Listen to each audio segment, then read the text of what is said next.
Hello mga tabs. So ayun na nga, back to school na naman.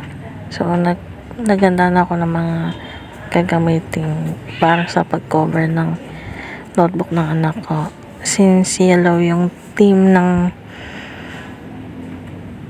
colors ng grade ng anak ko, yellow paper ang ginamit ko. Since Marte lolo mo, double-sided tape yung ginamit ko para malinis tingnan. So, both side lahat yan.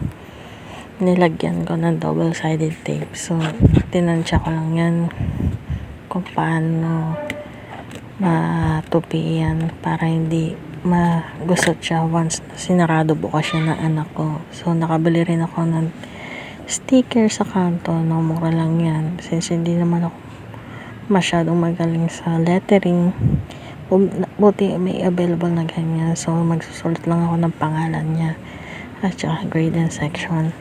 So, may nabili rin ako mga stickers ng subject. So, dikit na lang tayo. Since sticker yung madali na lang yan, ikabit niya sa notebook. Yan o, ganyan ang tsura niya. Since pagtapos na tayo sa harap, sa likod naman, sa isang yellow paper, hatiin lang sa gitna.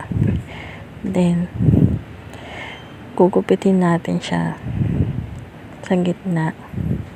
Pagkatapos niyan, gugupitin ko siya ng gunting na may design sa both sides. Since hindi ko siya kukubaran ng buo, doon lang siya sa bandang gitna. Yung babawasan lang natin ng konti, parang design na yung puti niya. So, lalagyan ko rin niya ng double-sided tape para hindi makalat tingnan.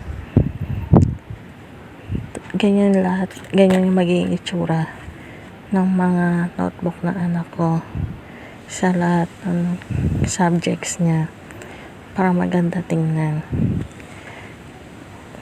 Tingnan nyo, tinanggal ko ulit lahat ng mga tape na yun. So, medyo magastos ka kasi sa tape, kasi gusto ko na nakalapat-lapat talaga yung mga papel dyan at di matatanggal. So, ganyan magiging itsura sa lahat ng notebook niya.